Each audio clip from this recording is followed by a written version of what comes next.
students, I welcome you all here. Myself Niharika Mishra and you're watching my YouTube channel Academics Online.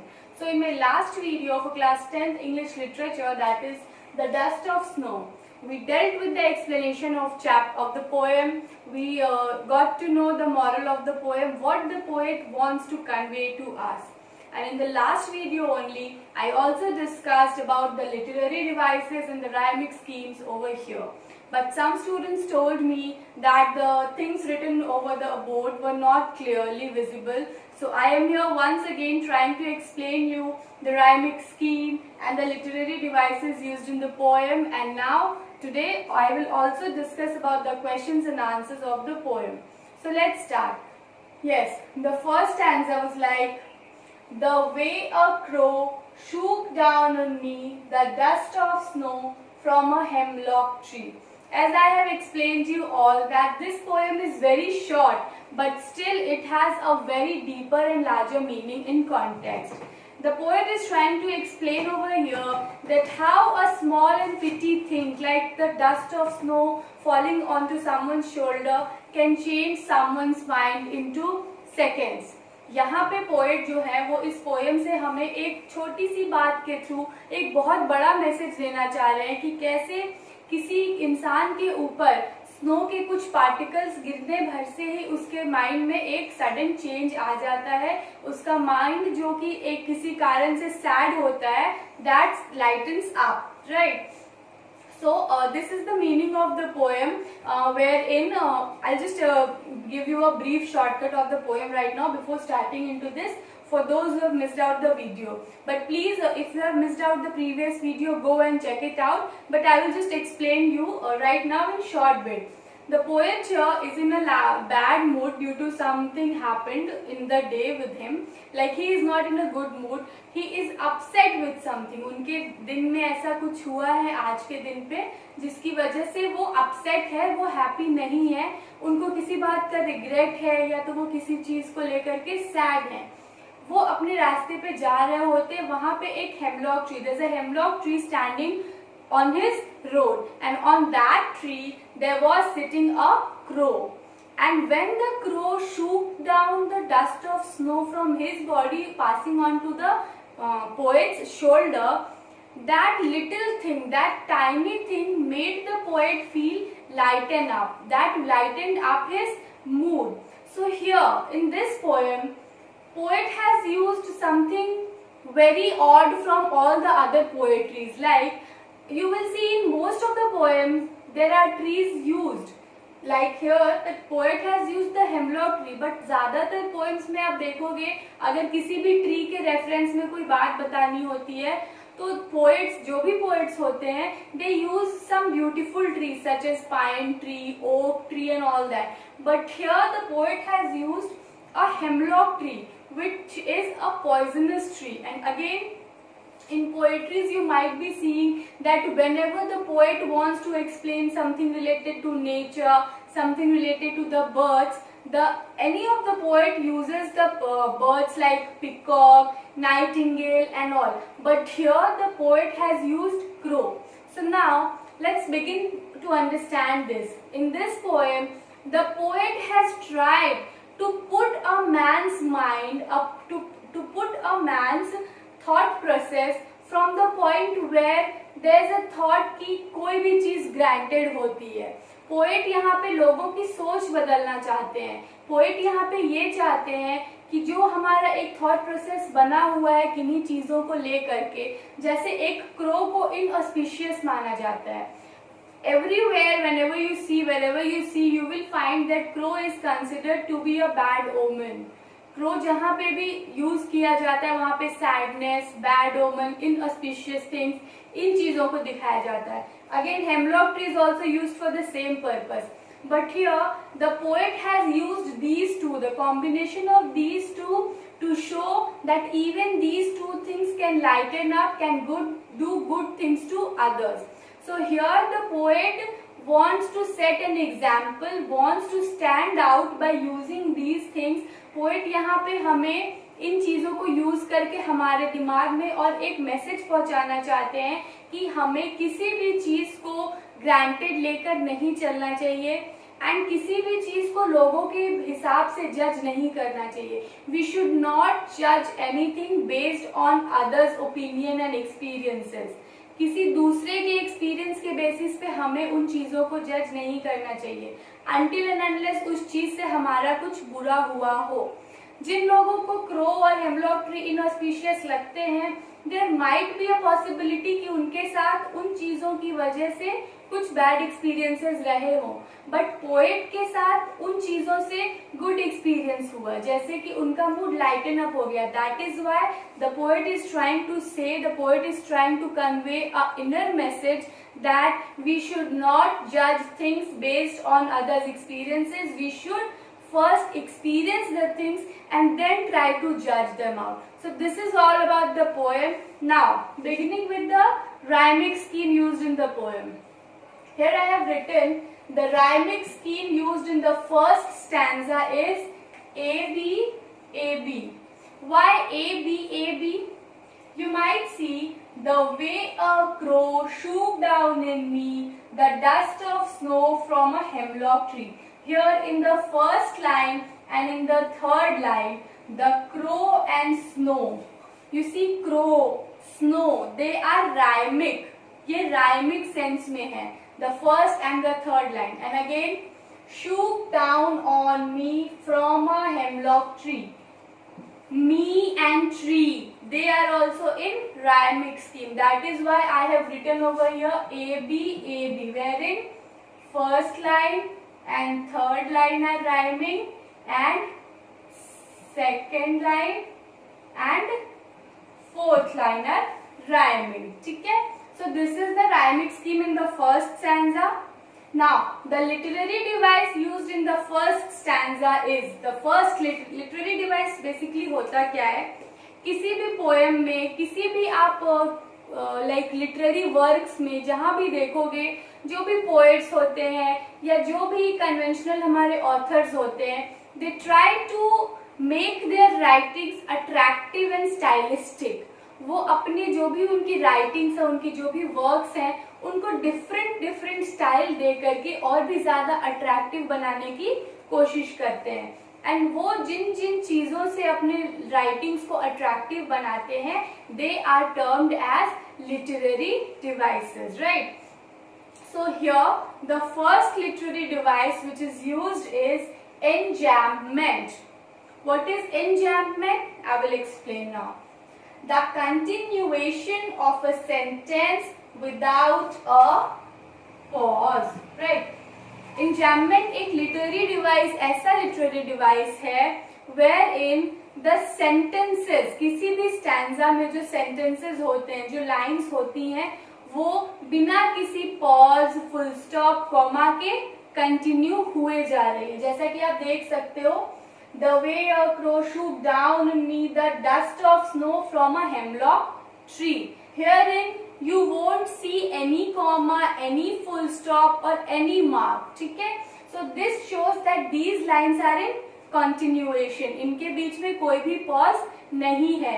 And this kind of literary device wherein the lines are continued, जहाँ पे lines हमारी continue हुए जा रही है बिना भी किसी pause के, that is called enjambment. So the first literary device is enjambment. The second literary device used in this stanza, that is your first stanza, is assonance. What we pronounce it? This is assonance. And what is this? Let's try to understand. When two or more words placed together repeat same vowel sound but start with different consonant sounds, right? इसका मतलब ये होता है कि जब दो या दो से ज्यादा वर्ड्स एक साथ प्लेस होते हैं और सेम वोवल साउंड को रिप्रेजेंट करते हैं, जैसे कि आप देखो शूक, डाउन, ऑन, यहाँ पे ओ साउंड, यहाँ पर भी ओ साउंड और यहाँ पर भी ओ साउंड है. So these words are closely placed together. ये वर्ड्स एक साथ प्लेस्ड है, एक दूसरे के आसपास प्लेस्ड है. इनमें से हमें सेम वॉवेल साउंड सुनने को मिल रही है. That is the sound of O, shoe, down, on. Here all the vowel sound is of O, तो सेम वॉवल साउंड हो गया, but they start with different consonant sounds, but इनका जो स्टार्टिंग लेटर है वो कॉन्सोनेंट है and वो different है। तो जब भी डिफरेंट कॉन्सोनेंट से स्टार्ट होने वाले वर्ड एक साथ प्लेस हो लेकिन उनमें एक ही वॉवल साउंड हमें सुनाई दे, उसको हम क्या कहते हैं? Assonance. You can note it down. So in the first stanza the rhyming scheme is AB AB. The first literary device which is used is enjambment, and the second literary device which is used is assonance. You can note it down and then we will move further to the stanza 2. So, talking about stanza 2, let's read the lines first. Has given my heart a change of mood and saved some part of the day I had rued. Again, the rhyming scheme over here is C D C D. Why I have written C D C D? Because we have used A B A B in the first stanza, इसलिए हमने यहाँ पे C D C D use किया है। But rhyming scheme यहाँ भी similar है। कैसे? Heart, part. First line and third line are rhyming. Mood, rude. Second line and fourth line are rhyming. So the rhyming scheme is same in the second stanza as well. Now talking about the literary devices, enjambment. Again, in the first stanza, the second stanza also have enjambment. That means the continuation of a sentence without a pause. यहाँ पे भी आप देखो, यहाँ पे कोई भी pause नहीं है चारों ही लाइंस में, they are continuing in a sequence. Now the second literary device used in the second stanza is alliteration. Now what is alliteration? Let's try to understand. It is a stylistic device in which words having the same first consonant sound occur close together. Again, ये भी एक stylistic हमारा device है जिसमें words having first consonant sound occur close together. इसमें हमारे क्या हो रहा था? डिफरेंट कॉन्सोनेंट साउंड वाले वर्ड्स हमारे क्या थे? एक साथ रखे हुए थे, और इसमें सेम कॉन्सोनेंट साउंड वाले, मतलब कि जो फर्स्ट लेटर होगा हमारा वो सेम होगा। जैसे आप देखो हैज, हार्ट, यहाँ पे शायद ना दिखे आपको, यहाँ समझो हैज, हार्ट। यहाँ पे जो एच है इन दोनों में ही सेम है एंड कॉन्सोनेंट है, that is why the alliteration is used. I can give you another example जो कि इस पोएम से जुड़ा हुआ नहीं है बट आपके समझने के लिए। इफ आई विल राइट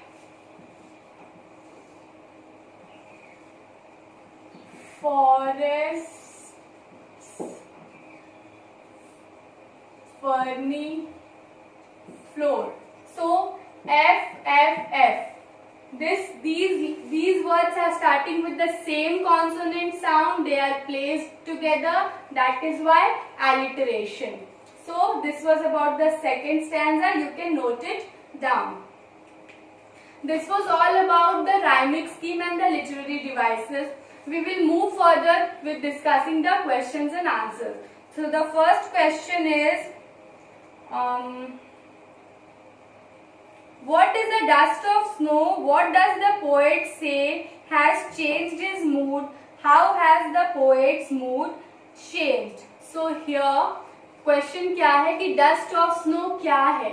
तो यहाँ पे अगर आप लिटररी समझो तो dust of snow are tiny particles of snow which are fallen out from the crow or from the hemlock tree. जो टाइनी पार्टिकल्स थे डस्ट के, जो उनमें से गिर के पोएट की शोल्डर पे गिरे थे, that is the dust of snow over here. What does the poet has changed? से has changed his mood.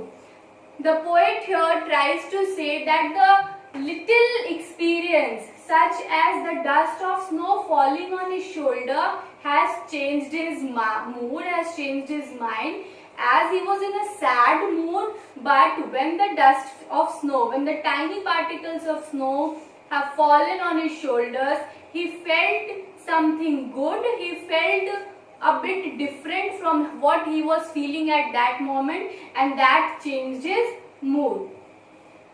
How has the poet's mood changed? The poet's mood changed as he was in a different frame of mind altogether at that time. जब वो हुआ तो उनका frame of mind बिल्कुल different था. वो किसी एक sad thought के साथ चले जा रहे थे, एक regret के साथ वो चले जा रहे थे. But when the snowfall, the dust of snow fell onto his shoulder, he felt something nice, and entire frame of mind of his got changed. His mood got shifted from the sad part to the thing that immediately happened to him at that moment. Now, how does Frost present nature in this poem? How the following questions may help you to think of an answer. What are the birds that are usually named in poems? Like I told you, generally जो poems में birds use होती हैं वो कौन सी होती हैं? Peacock होती हैं, nightingale होती हैं. So these are the birds generally used in the poems. Do you think a crow is often mentioned in poems? No, crows are not often mentioned in poems. Crow का generally use नहीं किया जाता है. जहाँ भी use किया जाता है वहाँ पे एक sad scene को represent करने के लिए या कुछ inauspicious होने वाला है उनको represent करने के लिए use किया जाता है. What images come to your mind when you think of a crow? Sadness, inauspiciousness, bad omen, regret, all these things come to your mind when you think of a crow being used in the poem. Again, what is a hemlock tree?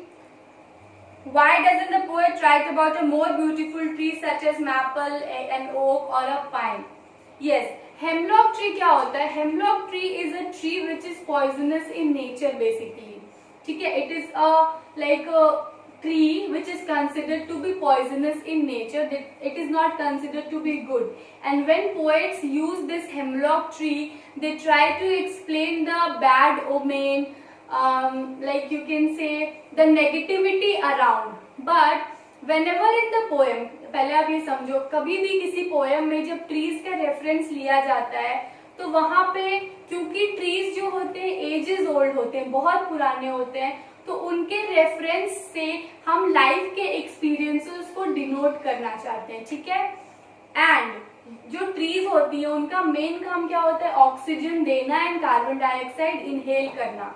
So here जब भी tree हम किसी poem में use करते हैं तो उसका मतलब ये होता है कि जो भी ट्रीज होती हैं वो नेगेटिविटी को इनहेल करती हैं. But here the poet has used this hemlock tree. Why? Because generally what happens, we consider this tree as a bad omen. Why poet has not used any beautiful tree? Poet ने यहाँ पे किसी और tree को इसलिए use नहीं किया क्योंकि वो लोगों के, जो मैंने आपको बताया एक्सप्लेन करते हुए भी, कि थॉट प्रोसेस को चेंज करना चाहते थे. वो चाहते तो ओक ट्री या पाइन ट्री या कोई भी और ब्यूटीफुल ट्री जिनको कि ऑस्पिशियस या गुड ओमेन माना जाता है वो ले सकते थे. बट उन्होंने यहाँ पे क्रो और हेमलॉक ट्री का यूज इसलिए किया क्योंकि वो बताना चाहते थे that even these things can bring some brightness or lighten up the mood of someone. They also can be a sign of good omen. So here the poet wanted to change the mindset of people. That is why he has used this crow and hemlock tree. What do the crow and hemlock tree represent? Joy or sorrow? Obviously sorrow. What does the dust of snow that the crow shakes off hemlock tree stand for? Here the dust of snow that the crow shakes off a hemlock tree stands for something good to the poet, right? Here the poet wants to say that due to the dust of snow being fallen onto his shoulder, his mood got lightened up. That is why here the dust of snow which is shaken off from the crow represents a sign of goodness which it caused to the author or the poet. So this was about the question and answers. I hope आपको ये चीजें समझ में आई. मैंने Hindi English दोनों में समझाने की कोशिश की, बट जिनको भी कहीं पे दिक्कत आई हो, please do let me know in the comment section below. And since we have completed one poem and one chapter of English Literature class 10, now we will be in the next video, we will be moving ahead with the grammar part. And yes, in my grammar videos, I will be starting with basic topics of grammar. Because what happens, you have various topics in grammar such as tenses, direct, indirect, even you have errors and omission, you have determiners, you have modals. But for me, I want you to start with the basic topics, because what happens कि मैं आपको मान लो tenses पढ़ाऊंगी, मैं आपको मान लो subject verb concord पढ़ाऊंगी, but उन chapters में कुछ ऐसे रूल्स हैं जो आपके बेसिक टॉपिक्स से जुड़े हुए हैं. जैसे जब मैं आपको सब्जेक्ट वर्ब पढ़ाऊंगी तो उनमें कुछ टॉपिक्स हैं, उनमें कुछ रूल्स हैं जो आपके आर्टिकल्स से जुड़े हैं. आपके जो डिटरमाइनर्स चैप्टर है वो आर्टिकल्स, उसमें भी आर्टिकल्स आते हैं. फिर आपके टेंसेस है, उनमें भी वेरियस चीजें हैं. तो मैं आपको बिल्कुल बेसिक से लेकर स्टार्ट करूंगी. Sorry. And I would request you all to watch all the video. Please watch it and you will see the difference before watching the video and after watching the video, that you have learned many things and you have improved a lot in your grammar section. So for now I will take your leave, and please stay tuned with my videos. In my next video I will upload the grammar part. Thank you so much. Stay healthy, stay home. Thank you and take care.